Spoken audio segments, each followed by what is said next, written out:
I met him on Tinder on a Sunday night when I couldn't sleep. I wasn't really looking for anything.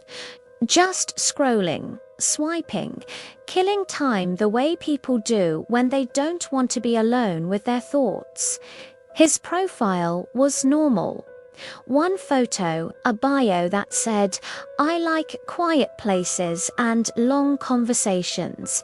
No red flags, no oversharing. If anything stood out, it was how intentionally minimal it felt. We matched within minutes. He messaged first, something casual about my profile picture, asking where it had been taken. I replied, we talked about work, about how dating apps were boring, about how hard it was to meet people who actually knew how to listen. It was easy, comfortable, too comfortable. About 20 minutes in, he said something strange. "You don't like loud bars. Every time you go, you end up regretting it." I paused before answering. That was true, but it wasn't something I'd mentioned. I assumed he was guessing. Lots of people hate loud bars. I brushed it off and made a joke. He replied with a laughing emoji and then said, "And you always leave early because you hate the feeling of not being able to hear your own thoughts." That one was different. I had never said that to anyone, not friends, not dates. It's not something you post online. It was just an observation I'd made about myself over the years. I asked how he knew that. He said, "You mentioned it once. A long time ago." I scrolled through our chat history. There was nothing like that. I told him he must be confusing me with someone else. He replied, "Maybe. Or maybe you just don't remember saying it." The conversation moved on, but I felt uneasy. Still, I didn't unmatch him. Curiosity is powerful.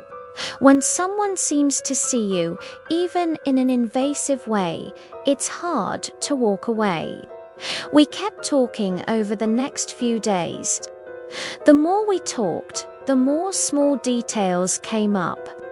Things I hadn't shared. He knew I slept on the right side of the bed, that I hated the sound of people chewing, that I checked my phone the moment I woke up, even though I always told myself I wouldn't. Every time he explained it away as intuition, educated guesses, pattern recognition.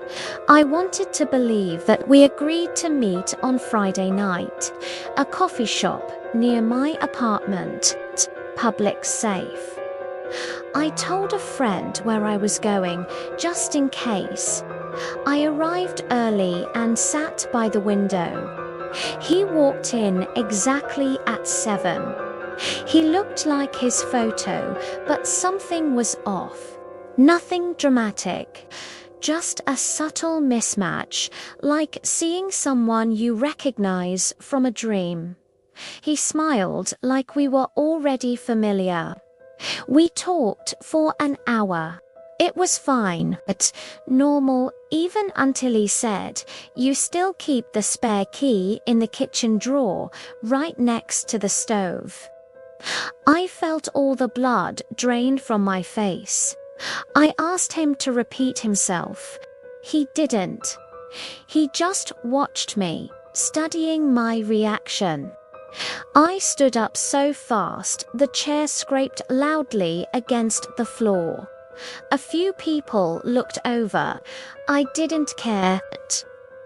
I told him it wasn't funny and that he needed to explain how he knew that. He said, "You never changed it after college. You always said you would, but you never did."